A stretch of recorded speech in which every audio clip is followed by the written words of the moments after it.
ప్రగతి భవన్ల రాష్ట్ర కేబినెట్ సమావేశం జరుగుతోంది. మీటింగ్ల ముఖ్యమైన అంశాల మీద మాట్లాడనున్నారు. ఈ నెల 20 నుండి మొదలయ్యే గొర్రెల పంపిణీ పథకం మీద కేబినెట్లో చర్చిస్తారు. ఈ కార్యక్రమాన్ని జనంలోకి తీసుకెళ్లడం మీద సీఎం మాట్లాడే అవకాశం ఉంది. ఇంకో దిక్కు వరుసగా బయటకొస్తున్న ఆహార పదార్థాల కల్తీలు, మోసాల మీద కూడా కేబినెట్లో డిస్కస్ చేస్తారు. నకిలీ సర్టిఫికెట్లు, పత్రాలను పూర్తిగా లేకుండా చేయనీకి ఇప్పుడున్న చట్టాలు సరిపోతాయా, మార్పులు కానీ కొత్త చట్టం కానీ చేయాలా అన్న దాని మీద చర్చించనున్నారు. ఇక గ్యాంబ్లింగ్ మీద, నకిలీ విత్తనాల నిరోధం మీద కూడా ఆర్డినెన్స్ ను ఆమోదించనుంది కేబినెట్.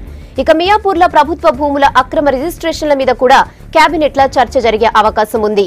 నీలోఫర్ హాస్పిటల్లో 271 పోస్టుల భర్తీకి ఆమోదం తెలపనుంది కేబినెట్.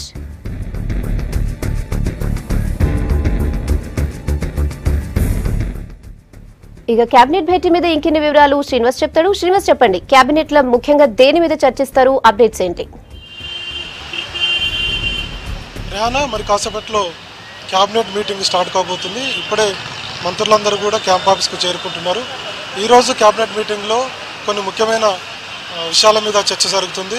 మరి కొన్నిటికి ఆర్డినెన్స్ తీసుకురావాలని చెప్పి ప్రభుత్వము అనుకుంటుంది. ముఖ్యంగా గొర్రె పిల్లల పంపిణీకి, అంటే గొర్రెల పంపిణీకి సంబంధించి ఈ నెల 20 నుంచి ఈ కార్యక్రమాన్ని ప్రారంభించాలని చెప్పి ప్రభుత్వం అనుకున్నది. కాబట్టి ఈ నెల 20న కానీ లేదంటే 21న కానీ ముఖ్యమంత్రి కేసీఆర్ ఏదో ఒక జిల్లాలో గొర్రెల పంపిణీకి సంబంధించి కార్యక్రమాన్ని ప్రారంభించబోతున్నారు. ఈ కార్యక్రమంపై కూడా ఈరోజు క్యాబినెట్లో చర్చ జరుగుతుంది. ముఖ్యంగా గొల్ల కుర్మలకు మొత్తం 2 ఏళ్లకు 84 లక్షల గొర్రెలను పంపిణీ చేయాలని చెప్పి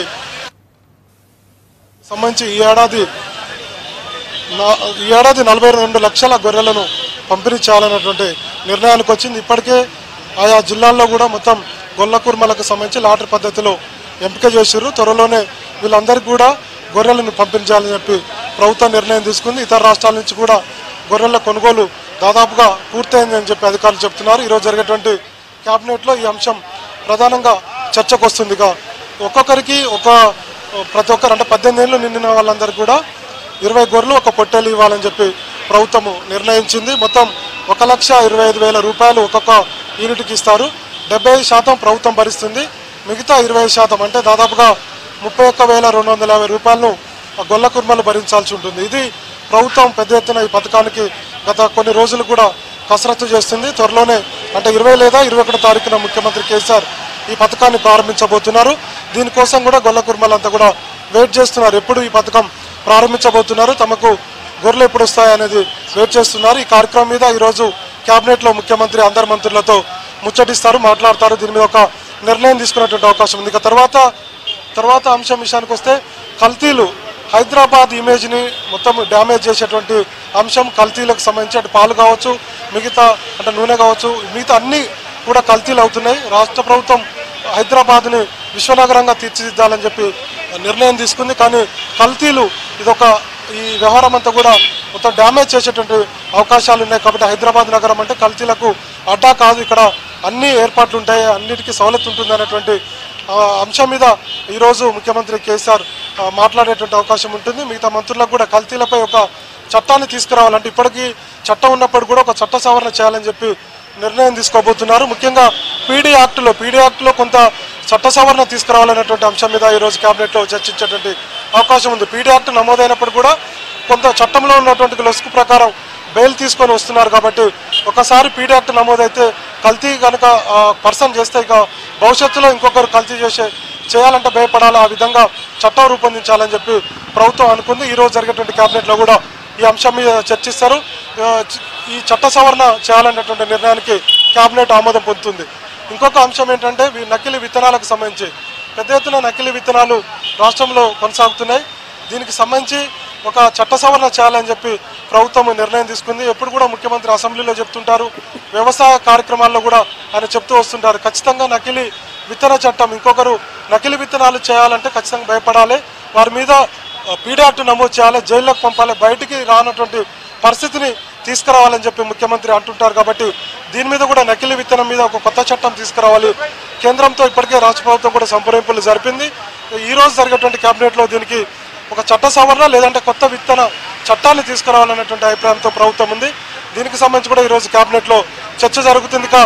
జాగీర్ భూముల రద్దు చేశారు, ప్రభుత్వ భూములను రిజిస్ట్రేషన్లు చేయడం, మొన్న ఈ మధ్య మియాపూర్ భూముల అక్రమ రిజిస్ట్రేషన్ల వ్యవహారం మీద కూడా ప్రభుత్వానికి కొంత చెడ్డ పేరు వచ్చింది. దీని మీద కూడా ప్రభుత్వం సమాధానం చెప్పుకోవాల్సి వచ్చింది. కాబట్టి ఇంకొకసారి ప్రభుత్వ భూముల రిజిస్ట్రేషన్ చేయకుండా ఏం చేయాలి, ఎట్లా చేయాలనే దాని మీద కూడా ఈరోజు కేబినెట్లో చర్చిస్తారు. ఇక మిగతా విషయాలకు వస్తే సమగ్ర రైతు సర్వే ఈ నెల 15 తోటి పూర్తయింది. మొన్నటితోటి ఇప్పటి వరకు 83% రైతుల సర్వే పూర్తయింది. త్వరలోనే ప్రభుత్వం ఎకరాకు 4,000 రూపాయలను వచ్చే ఖరీఫ్ సీజన్ నుంచి ఎకరాకు 4,000 రూపాయలను రైతు అకౌంట్లో వేయాలి, వాళ్ళందరూ కూడా పెట్టుబడి ప్రభుత్వం ఇస్తుంది అన్నటువంటి ప్రకటన ఇప్పటికే ముఖ్యమంత్రి చేశారు. కాబట్టి దీని మీద కేబినెట్లో చర్చ జరుగుతుంది. రైతు సమగ్ర సర్వే ఎంత జరిగింది, ఎంతమంది రైతులు ఉన్నారు, ప్రస్తుతానికి అధికార లెక్కల ప్రకారం సమగ్ర కుటుంబ సర్వే లెక్కల ప్రకారం ప్రభుత్వం చెప్పినటువంటి మాట 55 లక్షల మంది రైతులు ఉన్నారు. ఇప్పటి వరకు 46 లక్షలకు పైగా 46,34,000 మంది రైతులు సర్వే పూర్తయింది. కాబట్టి ఇంకా మిగిలిన సర్వే కూడా పూర్తి చేయాలి త్వరగా అని చెప్పి ఈరోజు కేబినెట్లో మంత్రులతో ముఖ్యమంత్రి చర్చించేటువంటి అవకాశం, అధికారులను కూడా ఆదేశిస్తారు. ఇక తర్వాత హరితహార కార్యక్రమాన్ని ముఖ్యమంత్రి కేసీఆర్ కరీంనగర్ జిల్లాలో హరితహార కార్యక్రమాన్ని ప్రారంభించాలనుకుంటున్నారు. ఒకరోజు కార్యక్రమానికి 2 కోట్ల రూపాయలు ఇప్పటికే ప్రభుత్వం విడుదల చేసింది. జూలై మొదటి వారంలో హరితహార కార్యక్రమం ఉంటుంది. 40 కోట్ల మొక్కలు నాటాలని చెప్పి ప్రభుత్వం అనుకుంటుంది. ఈ కార్యక్రమం మీద కూడా ఈరోజు కేబినెట్లో చర్చ జరుగుతుంది. ఇక ఎంఎన్జే క్యాన్సర్ హాస్పిటల్కు 271 పోస్టుల భర్తీకి కూడా కేబినెట్ ఆమోదం తెలపబోతుంది. ఇక పోలీసుల ఉద్యోగాలకు సంబంధించి 9 నుంచి 10,000 పోస్టులు భర్తీ చేయాలనుకున్నప్పటికీ కూడా మన సీఎం అధికారులతో మాట్లాడినప్పుడు ఈ రోజు జరిగేటువంటి కేబినెట్లో పోలీసుల కానిస్టేబుల్ సంబంధించినటువంటి భర్తీ ఉండకపోవచ్చు అనేటువంటి అభిప్రాయాన్ని కూడా వాళ్ళు చెప్పారు.